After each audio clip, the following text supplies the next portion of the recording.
बोल लक्ष्मी नारायण भगवान की जय।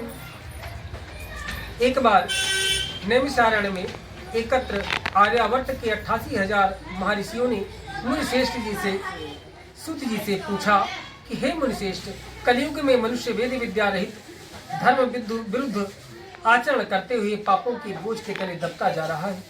अतः हे मुनिश्रेष्ठ, मनुष्य के कल्याण हेतु ऐसा कोई उपाय बतलाइए जिससे मनुष्य को पूर्ण फल प्राप्त हो। तब श्री सूत जी ने कहा कि हे विष्णु, आपने विश्व कल्याण के लिए बहुत ही परमोत्तम प्रश्न किया है। अब मैं उस मंगलकारी व्रत का वर्णन करूंगा जिसके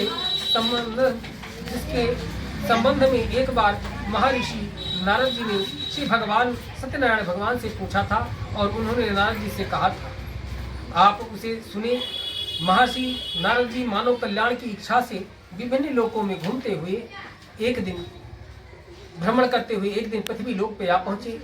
वहां अपने अपने कर्मों के अनुसार लोगों को दुखी पीड़ित देखकर बहुत व्यथित हो गए। मन में विचार किया कि इन प्राणियों के दुख कैसे दूर हो।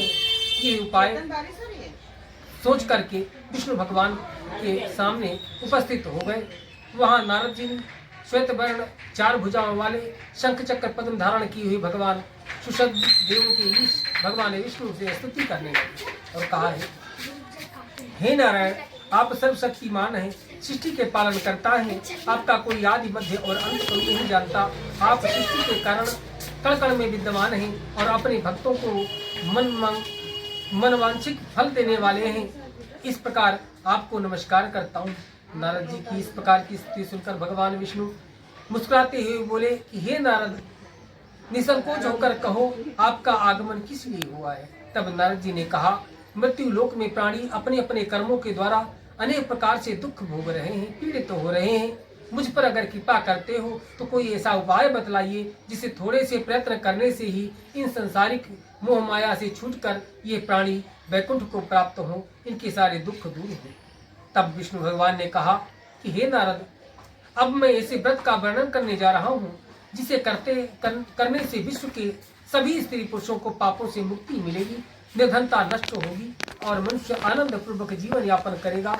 श्री सत्यनारायण भगवान की इस को करने से उनकी सभी मनोकामनाएं पूर्ण होंगी। नारद जी ने व्रत हेतु विधि विधान की जानकारी चाही तो सत्यनारायण भगवान ने मनसा वाचा कर्मणा से शुद्ध होकर मनुष्य भक्ति एवं श्रद्धा के भाव से किसी भी दिन यह व्रत कर सकता है।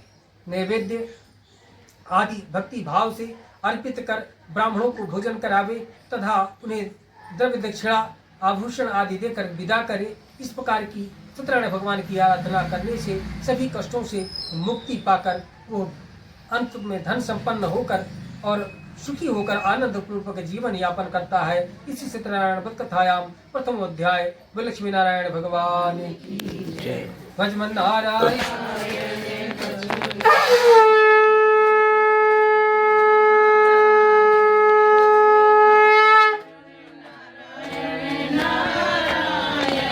सत्य नारायण नारायण नारायण भजमन नारायण नारायण